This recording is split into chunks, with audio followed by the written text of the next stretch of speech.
a terrorist who's responsible for the murder of thousands of innocent men, women, and children. It was nearly 10 years ago that a bright September day was darkened by the worst attack on the American people in our history. The images of 9/11 are seared into our national memory.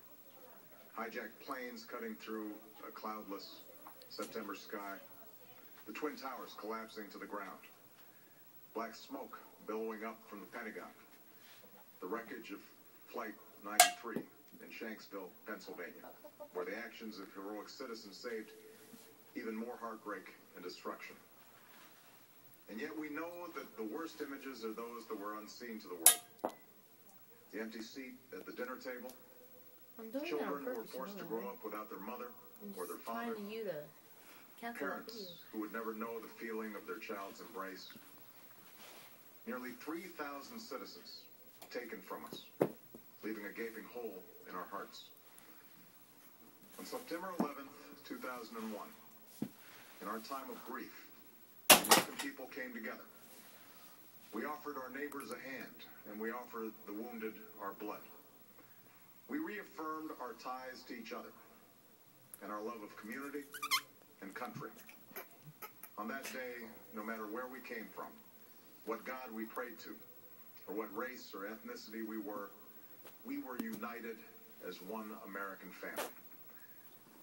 We were also united in our resolve to protect our nation and to bring those who committed this vicious attack to justice.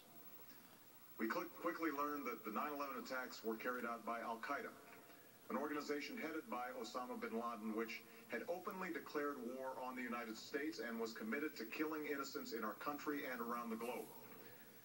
And so we went to war against Al-Qaeda to protect our citizens, our friends, and our allies.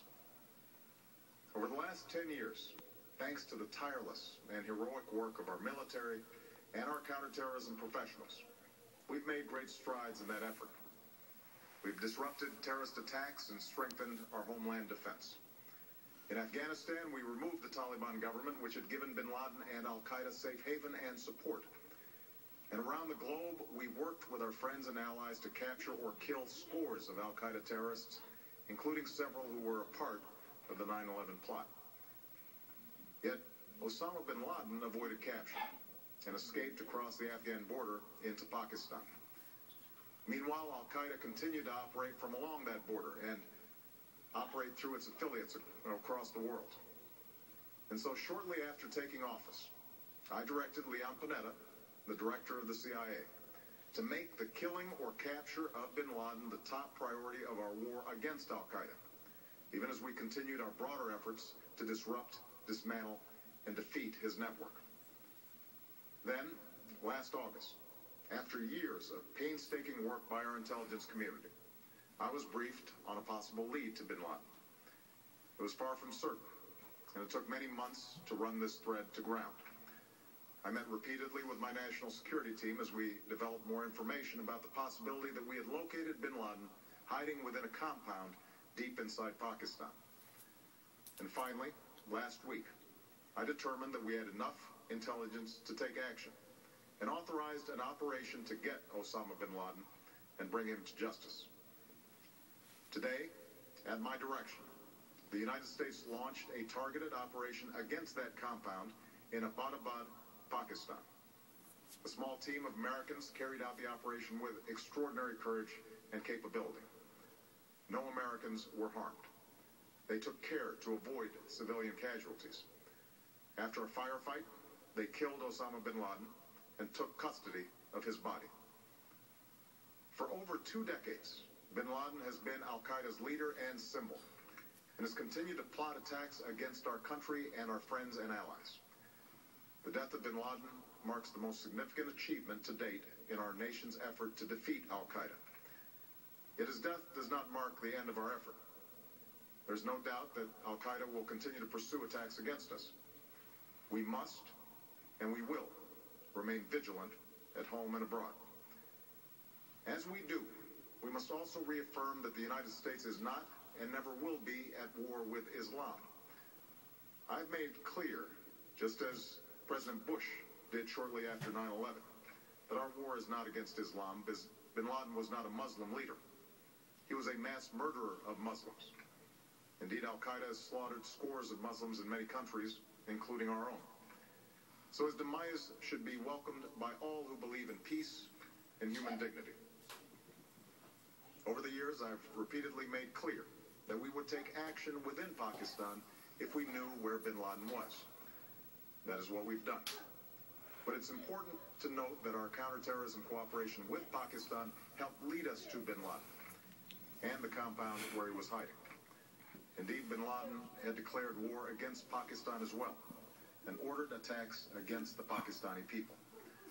Tonight, I called President Zardari, and my team has also spoken with their Pakistani counterparts. They agree that this is a good and historic day for both of our nations. And going forward, it is essential that Pakistan continue to join us in the fight against al-Qaeda and its affiliates. The American people did not choose this fight. It came to our shores and started with the senseless slaughter of our citizens. After nearly 10 years of service, struggle, and sacrifice, we know well the costs of war. These efforts weigh on me every time I, as Commander-in-Chief, have to sign a letter to a family that has lost a loved one, or look into the eyes of a service member who's been gravely wounded. So Americans understand the costs of war.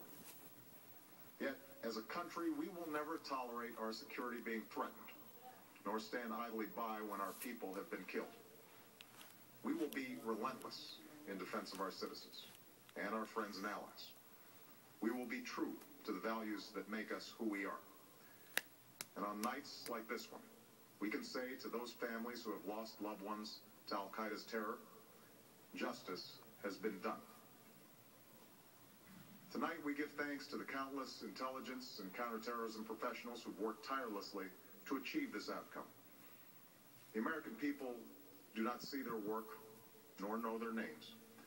But tonight, they feel the satisfaction of their work and the result of their pursuit of justice. We give thanks for the men who carried out this operation, for they exemplify the professionalism, patriotism, and unparalleled courage of those who serve our country. And they are part of a generation that has borne the heaviest share of the burden since that September day.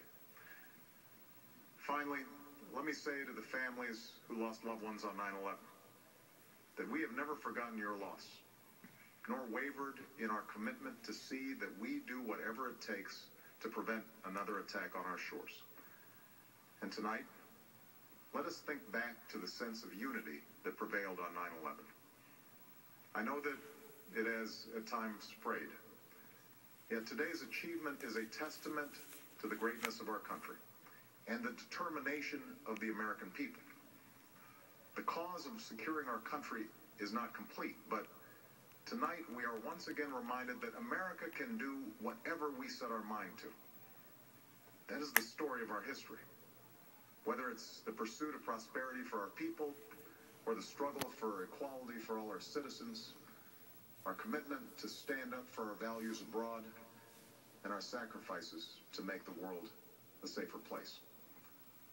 Let us remember that we can do these things not just because of wealth or power, but because of who we are.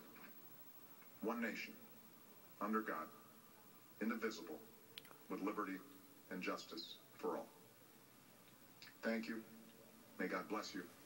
And may God bless the United States of America.